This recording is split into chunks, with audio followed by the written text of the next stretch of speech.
पतिदेव को ऑफिस और बच्चों को स्कूल भेजकर घर का काम निपटाने के बाद नहा धोकर पूजा पाठ करके एक कप चाय लेकर लॉन में आकर बैठी ही थी कि इतने में पड़ोस की नीलम आती दिखाई दी। हम आ जाएं भाभी, बोलती हुई वो गेट खोलकर अंदर आ गई। अरे आओ नीलम।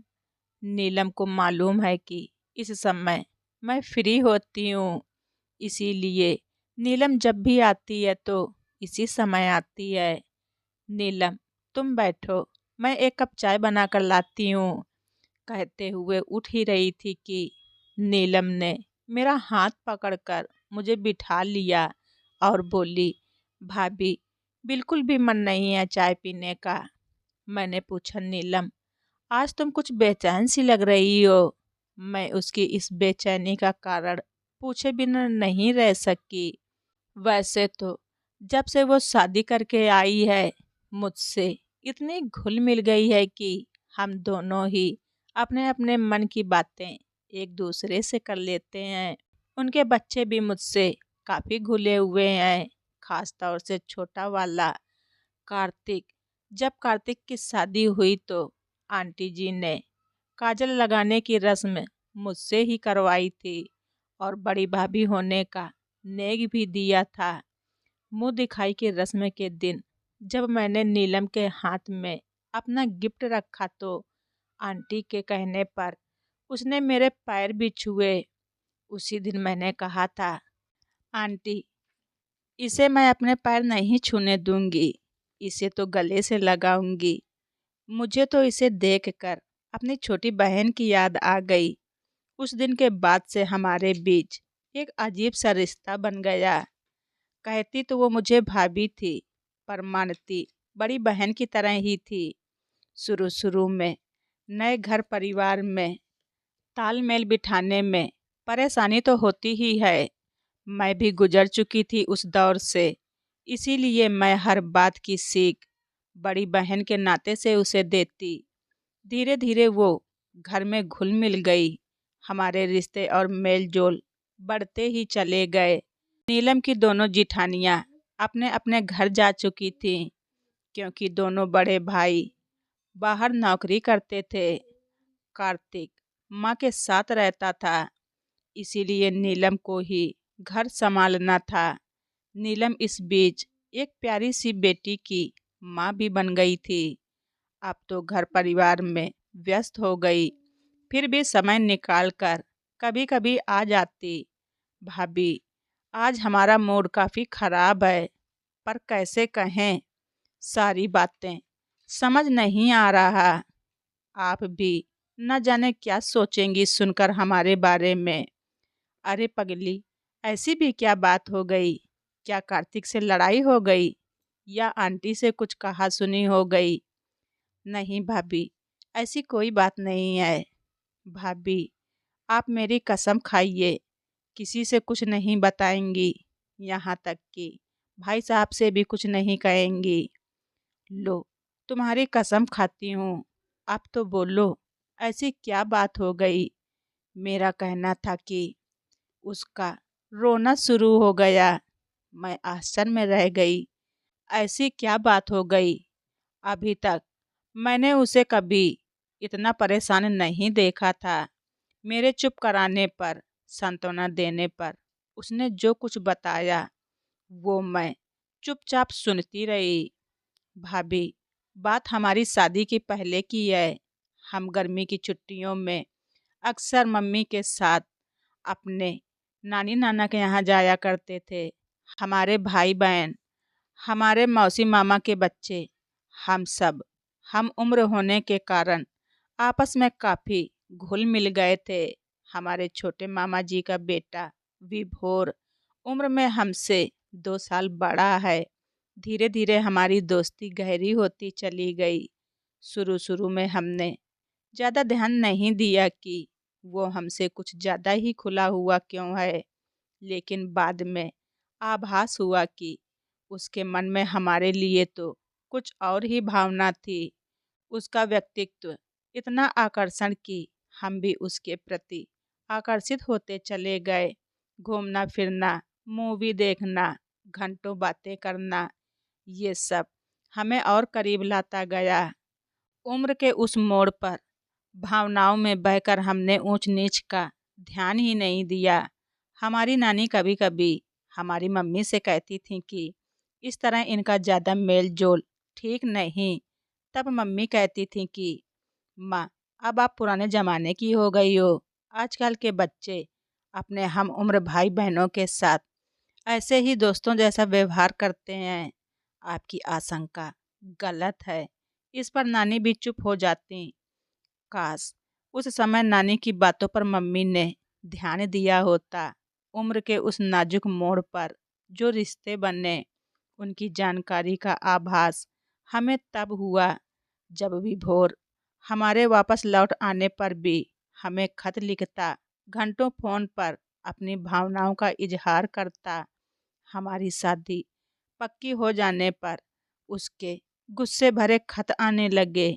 हालांकि उसकी शादी हमसे पहले हो गई थी और वो 2 बच्चों का पिता भी बन गया था, पर हमारी तरफ उसका आकर्षण बना रहा। हमने उसे खत लिखने, फोन करने के लिए मना किया तो वो हमें ही दोषी ठहराने लगा कि हमने उसकी भावनाओं के साथ खिलवाड़ किया है। भाभी, हम मानते हैं कि गलती हमारी भी थी, जो हमने उसको अपनी ओर आकर्षित होते देखकर भी खुद सचेत होने की बजाय उसके आकर्षण में बह गए। हद तो यहाँ हो गई भाभी कि वो अब हमारे यहाँ ससुराल में फ़ोन करने लगा है। हमने उसे फ़ोन करने से मना किया तो उल्टी सीधी बातें करने लगा। अब तो हमारी ये हालत हो गई है कि अपने किए पर शर्मिंदा होती ही हूँ। साथ ही ये डर भी लगा रहता है कि कार्तिक जी और सासू माँ को पता चलेगा तो क्या होगा। भाभी, कार्तिक जी इतने अच्छे हैं कि हमने उनके साथ ऐसा विश्वासघात किया, ये सोचकर ही हम बहुत शर्मिंदगी महसूस करते हैं। अब कल की ही बात है, विभोर का रात को फोन आया था। फिर वही रटी रटाई बातें कह रहा था। इस पर हमने उसे बुरी तरह से डांट दिया कि क्या तुमको ऐसी बातें करते हुए शर्म नहीं आती? तुम्हारी बीबी है, बच्चे हैं, मैं भी एक बच्चे की माँ हूँ।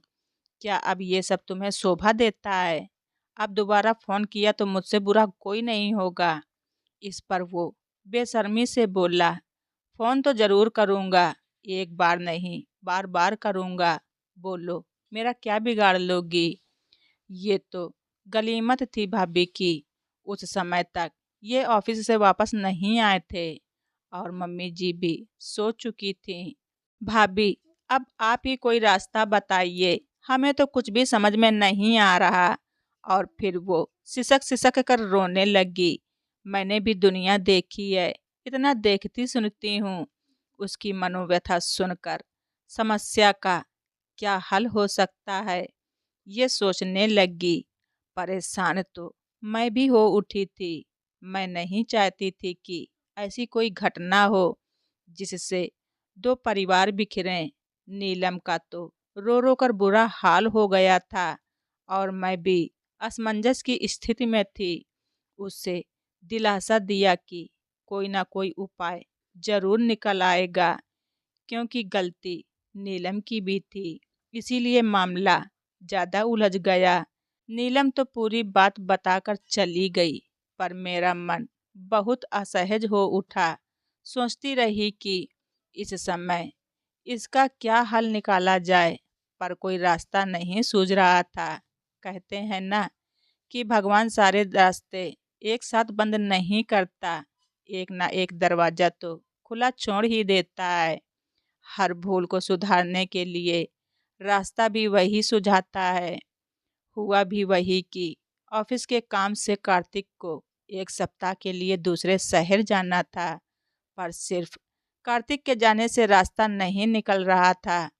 इसी बीच ऊपर वाले की महिमा से शुक्ला आंटी जी के सत्संग की मंडली की औरतें सत्संग सुनने दूसरे शहर जा रही थीं और आंटी जी की भी जाने की बहुत इच्छा थी, पर नीलम घर में अकेली रह जाएगी, ये सोचकर वो प्रोग्राम नहीं बना पा रही थी। तभी मौके का फ़ायदा उठाने के लिए मैंने आंटी जी को दिलासा दिया कि नीलम की देख रेख मैं कर लूँगी। आंटी को मुझ पर पूरा विश्वास था, इसीलिए उन्होंने निश्चिंत होकर प्रोग्राम बना लिया। कार्तिक और आंटी के जाने के बाद रात को सोने के लिए मैं नीलम के घर जाने लगी। पहली रात शांति से गुजरी। विभोर का फोन आने पर क्या करना था, ये हमने पहले ही सोच लिया था। भगवान ने हमारी जल्दी ही सुन ली। दूसरी रात को विभोर का फोन आया तो नीलम ने ही फोन उठाया। हालचाल पूछने के बाद कहा, विभोर, मेरी सासू माँ तुमसे कुछ बात करना चाहती हैं। इस पर वो हकलाते हुए बोला, क्यों? आंटी जी को मुझसे क्या बात करनी है? वो आगे कुछ बोल पाता, इससे पहले ही फोन मैंने ले लिया। मेरी आवाज़ सुनते ही वो घबरा गया। मैंने कहा, बेटा, मैं नीलम की सास नहीं, नीलम की माँ हूँ, और वो भी मेरी बहू नहीं बल्कि बेटी है। उसने तुम्हारे बारे में मुझे सब कुछ बता दिया है। अब जरा अपनी पत्नी को फ़ोन देना, उसको भी तुम्हारी जलील हरकतों के बारे में बता दूं। इस पर वो माफ़ी मांगने लगा।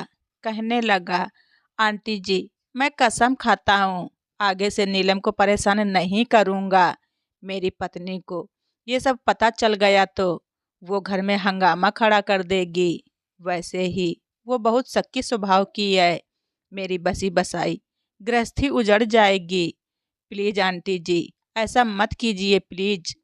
मैंने धमकाते हुए कहा, आगे से कभी भी तुमने नीलम को परेशान करने की कोशिश की तो उसका अंजाम बहुत बुरा होगा। और मैंने फ़ोन रख दिया। नीलम सारी बातें सुन रही थी। अपनी समस्या का ऐसा समाधान होते देख वो खुशी के मारे रो पड़ी और मेरे गले लग गई। तब मैंने ही उसको प्यार से कहा, पगली, दुख में भी रोती है और सुख में भी। जब तक ये तेरी बहन और ये तेरी भाभी साथ हैं, तब तक तुझ पर किसी तरह की दुख की छाया तक नहीं पड़ने दूंगी। अरे ये तो अब जिंदगी भर तुझसे डर कर रहेगा। ऐसे लोगों से बस निपटने का तरीका आना चाहिए। जिंदगी में भूल किससे नहीं होती, पर अपनी भूल का एहसास समय रहते ही कर लो तो ये नौबत यहाँ तक नहीं पहुँचती। उस रात हम काफ़ी देर तक बातें करते रहे। नीलम बार बार मेरा शुक्रिया अदा करती रही। इतने दिनों के मानसिक तनाव के बाद अब वो काफ़ी सुकून का अनुभव कर रही थी। मम्मी जी और कार्तिक के लौटने के दिन करीब आ रहे थे। मुझे भी खुशी थी कि समय पर ही सारी समस्याओं का निवारण हो गया। इस घटना के बाद से नीलम और मैं और भी ज़्यादा करीब आ गए। आज नीलम दो प्यारे बच्चों की माँ है और वो खुशहाल गृहस्थ जीवन जी रही है। नीलम की सुखी गृहस्थी देखकर मुझे भी बहुत खुशी होती है। तो दोस्तों, आप सभी लोगों को हमारी ये स्टोरी कैसी लगी कमेंट बॉक्स में ज़रूर लिखें। चैनल पर नए हैं तो सब्सक्राइब करना ना भूलें। धन्यवाद। रिचा वाइस।